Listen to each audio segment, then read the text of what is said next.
പുരോഗമിക്കുകയാണ്. വേദികളിലെല്ലാം മത്സരങ്ങൾ തകൃതിയിൽ നടന്നുകൊണ്ടിരിക്കുകയാണ്. ഇപ്പോൾ നമ്മോടൊപ്പം ചേരുന്നത് ഹൈസ്കൂൾ വിഭാഗം ലളിതഗാന മത്സരത്തിൽ 1ാം സ്ഥാനം നേടിയ ഭവന്യയാണ്. ഭവന്യ കഞ്ഞമേട് ദുർഗ ഹയർ സെക്കൻഡറി സ്കൂളിലെ വിദ്യാർത്ഥിനിയാണ്. നമുക്ക് ഭവന്യയോട് കലോത്സവ അനുഭവങ്ങൾ ചോദിച്ചറിയാം. എങ്ങനെയുണ്ടായിരുന്നു മത്സരം? നല്ല മത്സരമായിരുന്നു. എത്ര പേരുണ്ടായിരുന്നു? 7 പേര്. 7 പേരുണ്ടായിരുന്നു. ആരാണ് പഠിപ്പിക്കുന്നത്? അല്ല സ്വയം പഠിക്കുന്നതാണോ അല്ലെങ്കിൽ ആരെങ്കിലും അല്ല, മാഷുണ്ട്. രഞ്ജിത്ര എന്നാണ് മാഷിന്റെ വെളിക്കുത്ത് നന്ദനത്തിലാണ്. അപ്പം കുഞ്ഞുനാളിലെ സംഗീതം അഭ്യസിക്കുന്നുണ്ടോ?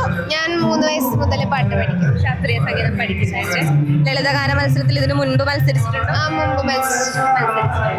അപ്പം എന്ത് തോന്നുന്നു ഇങ്ങനെ ഒരു ജില്ലാ കലോത്സവത്തിൽ എത്തി ഇത്രയും പേരോട് മത്സരിച്ച് 1ാം സ്ഥാനം നേടുമ്പോൾ തോന്നുന്ന ഒരു ഫീൽ എന്താ? സന്തോഷം. സ്റ്റേജിൽ പോകാൻ പറ്റിയാൽ ഭയങ്കര സന്തോഷം. നമുക്ക് വേണ്ടി ആ ലളിതഗാനത്തിന് 2 വരി പാടാൻ പറ്റും?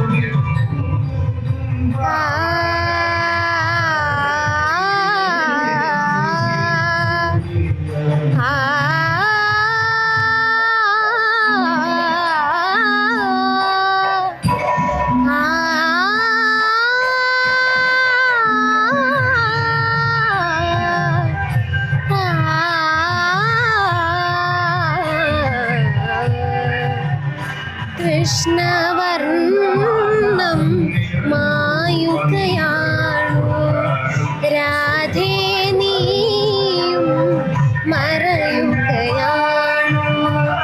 കൃഷ്ണവർണം മായുകയാണു രാധേ നീയും മറയുകയാണു.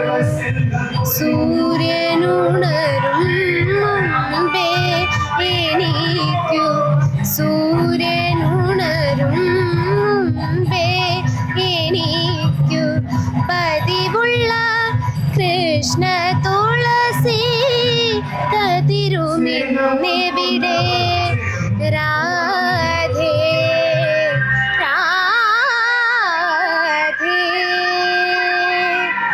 കൃഷ്ണവർണം മായുകയാണു രാധേ നീയും മറയുകയാണു. ഒരുപാട് സന്തോഷം കേൾക്കാൻ കഴിഞ്ഞാൽ. സ്കൂളിൽ നിന്നുള്ള സപ്പോർട്ട് എങ്ങനെയാണ്? എല്ലാവരും നല്ല സപ്പോർട്ടാണ്. ടീച്ചേഴ്സും എല്ലാവരും സപ്പോർട്ടാണ്. അപ്പം സംസ്ഥാന കലോത്സവത്തിൽ പങ്കെടുത്ത് നമ്മുടെ ജില്ലയ്ക്ക് അഭിമാനമാകാൻ കഴിയട്ടെ എന്ന് ആശംസിക്കുന്നു, പ്രാർത്ഥിക്കുന്നു. Thank you.